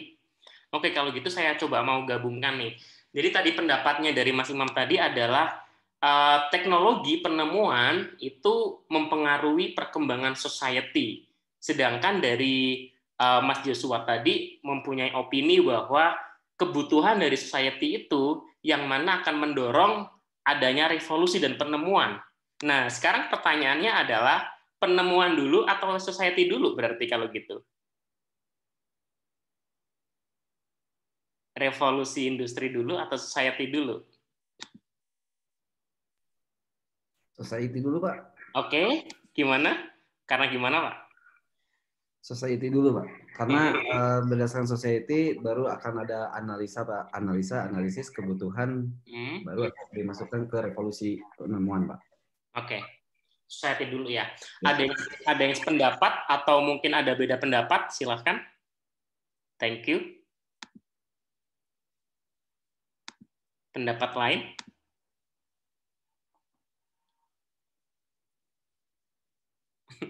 Suka deh kayak gini, senyum-senyum doang semuanya. Semoga senyumnya karena paham ya. Oke, jadi teman-teman yang tadi diungkapkan oleh Mas Imam sama Mas Joshua tadi benar, memang society sama revolusi ini sebenarnya sama-sama saling melengkapi dan saling membutuhkan, saling mempengaruhi. Hubungan mereka itu kayak semacam telur sama ayam kali ya sebenarnya. Kayak telur sama ayam, revolusi industri dengan adanya revolusi, berarti kan ada penemuan macam-macam. Dari penemuan macam-macam itu pada akhirnya akan mendorong manusia untuk beradaptasi dengan industri revolusi yang ada seperti itu. Nah, kemudian ketika manusia sudah beradaptasi dengan revolusi industri yang sudah ada, pada akhirnya mereka sudah mulai hidup dengan hal itu, dan ketika hidup dengan hal itu, namanya hidup nggak akan stay dong. Seperti yang saya bilang kemarin, ada yang namanya teori cultural change. Mereka akan terus berkembang, manusia akan hidup berkembang, mereka akan mencari kenyamanan terus dan nggak akan pernah ada habisnya. Sehingga dari kebutuhan, keinginan itu, akhirnya muncul penemuan-penemuan baru yang mana dari penemuan itu pada akhirnya akan memicu lagi adanya revolusi industri. Dan gitu aja terus. Gitu aja terus sampai nanti ya, teman-teman bisa dilihat dari tabel di sini. Jadi makanya sekarang seperti yang saya jelaskan tadi, di revolusi industri 4.0 yang mana fokusnya dari 6 pilar tadi itu, yang mana society 5.0 ini adalah apa yang terkandung di industri revolusi 4.0, tapi dengan adanya 5.0 mereka ingin adanya sinergi antara manusia dengan teknologi. Karena adanya tensi AI versus manusia, people skill itu kayak gimana. Tapi tenang aja kok, ini belum sempurna. nanti bakal ada lagi dari Society 5.0 pasti menimbulkan keracuan sesuatu, mereka akan menciptakan sesuatu lagi dan pada akhirnya akan jadi sesuatu lagi nantinya. Ya kita lihat aja, karena kalau dilihat dari revolusi dari industri 3 ke 4 ini sebenarnya nggak terlalu jauh tahunnya seperti itu. Oke. Kemudian terkait peran industri kreatif untuk menjadikan Indonesia 4.0, kemudian di Society 5.0 sebenarnya ini ya, saya nggak perlu menjelaskan terlalu panjang sih, karena apa yang kalian presentasikan tadi ya, tadi masing-masing anak, masing-masing mahasiswa, kalian presentasi bagaimana Kria potensinya di Indonesia seperti apa, bagaimana ke depan, desain interior, desain komunikasi visual, fotografi, dan semuanya, kalian semuanya sudah menjelaskan itu sebenarnya. Jadi poin utama dari dari perkuliahan kita kali ini ya memang seperti itu, bagaimana dari industri kalian itu, industri kreatif itu menyumbangkan income ke Indonesia, jadi devisa seperti itu. Ini bisa dilihat sendiri. Sebenarnya banyak sekali ini slide saya untuk yang pertemuan ketiga sebenarnya lebih banyak terkait bagaimana kreatif and cultural industry ini menjadi salah satu tonggak kebangkitan industri di dunia, nggak cuma di Indonesia, karena pendapatannya sudah lumayan gede nih di berbagai macam benua juga bisa dilihat. Makanya tadi PR kalian kemarin adalah saya ingin kalian mencoba mencari informasi terkait potensi dari industri kreatif di masing-masing sektor dan juga perkembangannya, forecastingnya di Indonesia seperti apa ke depan. Karena memang fokus kita di pertemuan ketiga ini seperti itu. Bisa dilihat di sini. Banyak banget perkembangannya kayak gimana, presentasinya, ini kalau dijelaskan per slide-nya, ya intinya adalah ini sih, saya pengen langsung slide terakhir aja. Karena semuanya ngomongin statistik. Teman-teman ternyata di Make Indonesia 4.0 dan Society 5.0 sendiri itu, kita kan ada sekitar ada 17 subsektor industri kreatif sebenarnya. Dan sebenarnya ngomongin masalah ekonomi itu kan masih banyak ekonomi yang lainnya di luar dari ekonomi kreatif. Masih ingat kan ya kemarin ada bagian yang saya jelaskan, jadi ada circle-nya ekonomi mulai dari core-nya cultural, kemudian ada creative industries, kemudian ada kreatif ekonomi, kemudian ada perekonomian yang lainnya yang lebih luas, yang mana tidak mencakup terkait industri ekonomi. Nah, di Indonesia sendiri itu ada 5 pilar utama untuk mengembangkan Make Indonesia 4.0 dan untuk mendukung di Society 5.0 ada 5 sih. Yang pertama adalah food and beverage, makanan minuman. Ini adalah salah satu bidang yang masuk di industri kreatif ya. Tadi sempat dijelaskan kalau nggak salah sama Mbak Yesi ya tadi ya, terkait kuliner berarti ya, terkait food and beverage. Ini top 5 sectors ya. Kemudian yang kedua adalah textile and apparel. Jadi ini ngomongin desain fashion, berarti fashion itu juga termasuk salah satu sektor yang nggak akan ada matinya ngomongin lifestyle. Itu akan terus berkembang dan di Indonesia masih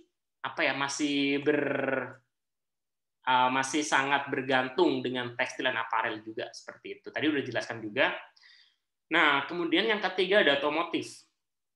Otomotif di sini adalah bisa jadi transportasi dan lain-lain. Nah, otomotif ini luas sebenarnya. Kalau teman-teman cerdik, sebenarnya otomotif ini bisa masuk ke beberapa industri kreatif. Kita ngomongin mobil sendiri, produk desain loh ya. Kita ngomongin mobil misalnya.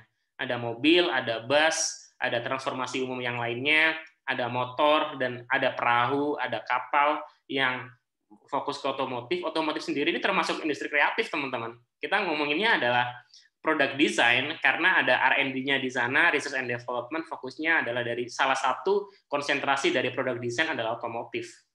Jadi yang ketiga ini masuk ke otomotif. Kemudian elektronik. Nah, kalau elektronik ini juga luas banget. Elektronik ini juga luas banget karena segala sesuatu yang berhubungan dengan elektronik yang bisa dinyalakan dengan listrik itu masuk ke elektronik. Perdagangan dan industri elektronik Indonesia lumayan besar. Di sini disebutkan 60%. Workers di sini, dan kalau ngomongin elektronik ini teman-teman ini juga bisa nyambung ke beberapa industri kreatif. Misalnya yang pertama lagi-lagi product design. Karena product design teman-teman kalau misalnya ngomongin misalnya ada HP, ada iPad, ada misalnya ada kamera, ada mikrofon misalnya. semuanya ini kan produk-produk elektronik yang mana semuanya diciptakan dan dibangun harus ada produk desainnya kalau ngomong industri kreatif. Ada laptop, ada apa, semuanya butuh di elektronik ini. Bahkan emang ada elektronik yang tanpa ada produk desain misalnya. Karena ngomongin masalah produk desain dan elektronik kalau misalnya udah dijual, itu otomatis mereka harus ada produksi massal ya, teman-teman ya. Susah kalau misalnya cuma hanya produksi 1-2, karena nanti bakal membengkak untuk biaya produksinya. Makanya kalau misalnya elektronik, itu ada hubungannya dengan lagi-lagi produk desain, yang mana itu fokus ke mass production. Cuman selain masalah itu juga, kalau elektronik ini mungkin bisa ada hubungannya dengan yang lain juga, ngomongin elektronik. Karena ngomongin ke kayak misalnya film, animasi, fotografi, dan lain-lain, itu semua produk-produk yang dipakai nih ya, jadi lebih ke arah output pada akhirnya. Kalau inputnya kan membuatnya dari produk desain. Tapi untuk outputnya, barang-barang dari elektronik, itu juga nggak bisa terlepas dari fotografi, butuh kamera ya mau nggak mau itu barang elektronik. Kemudian ada animasi, ada desain yang lainnya, tetap butuh laptop, tetap butuh aplikasi software, dan itu juga ada hubungannya lagi dengan software development yang itu adalah salah satu bidang industri kreatif. Nah, mungkin yang lumayan jauh adalah sebenarnya yang chemical. Jadi dari 5 sektor yang mana fokus ke Make in Indonesia 4.0, 5 sektor yang kelima adalah chemical. Indonesia memang cukup bagus sih di bidang chemicalnya. Teman-teman kalau misalnya ada produk jamu, ada kuku bima lah, ada bedak, ada kosmetik dan lain-lain, chemical semuanya itu banyak banget, luas banget, dan udah diekspor kemana-mana juga di Asia Tenggara, bahkan di negara-negara lainnya. Bahkan kita sendiri itu salah satu eksportir dari eksportir untuk produk-produk yang chemical yang di luar gitu, karena adanya cuma di Indonesia. Sebenarnya nggak cuma di Indonesia aja sih, karena memang bumi ini kan luas ya, bumi ini luas, dan masing-masing geografi, masing-masing daerah itu mereka pasti punya fauna atau flora yang khas di sana, yang mana dari kekhasan masing-masing flora fauna di sana, atau mungkin dari material, dari mineral yang ada di buminya itu sendiri, kekhasan itu nggak terdapat di bagian bumi yang lainnya. Dan kita kayak dapat blessing gitu sih dari Tuhan Yang Maha Esa gitu ya. Indonesia sangat luas, ada 17.000 pulau, kemudian bahkan luas daratan sama luas lautan kita cuma hanya sepertiganya doang. Dan lautan ini sangat dalam sekali. Orang tuh maksimal baru bisa nyelam baru berapa meter sih?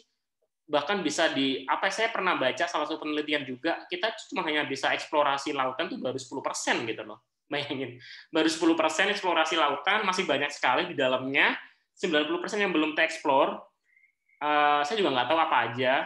Mungkin yang ada di SpongeBob itu bisa membantu kita ya. Ternyata di dalam laut ada A, B, C, D, E dari SpongeBob misalnya. Jadi kayak bener-bener kita sangat banyak sekali nih, dari flora fauna, dari mineral, dari geografi dan lain-lain, itu yang sangat berhubungan dengan chemical itu sendiri. Jadi bahan baku untuk bikin sesuatu itu sendiri. Nah, dari kelima sektor ini sendiri sebenarnya teman-teman, saya cuma mau bilang bahwa ternyata 5 sektor yang industri yang sangat besar di Indonesia untuk Making Indonesia 4.0 ini sendiri, 4 dari 5-nya itu adalah industri kreatif, teman-teman. Bahkan kalau kita ngomongin masalah chemical ya, chemical sendiri itu nggak bisa terlepas dari industri kreatif kalau kita bilang. Karena kalau mereka bikin produk sesuatu pun, pada akhirnya mereka butuh advertising, butuh pemasaran, butuh animasi untuk aplikasi dan lain-lain. Sekarang juga banyak sekali kan produk-produk kecantikan yang mana mereka ada sistemnya MLM dan lain-lain kayak gitu kan ya, ada MLM, ada apa. Nah, itu kan mereka juga butuh software, mereka butuh sistem dan sebagainya. Sebenarnya secara nggak langsung, chemical pun masih tetap membutuhkan dari industri kreatif. Walaupun secara konsep industrinya mereka lebih konvensional terkait chemical, seperti itu, teman-teman. Nah, cepat sekali sekarang sudah jam 2.50 ya. Ke jam 3 kita akan istirahat. Mungkin kita ada waktu sekitar 7-8 menit lah. Saya pengen diskusi, ada 1-2 pertanyaan lah dari teman-teman sebelum kita istirahat dulu. Silakan. Terkait peran dari industri kreatif ini untuk pengembangan ke Indonesia 4.0 dan juga persiapan Society 5.0. Silahkan, any question?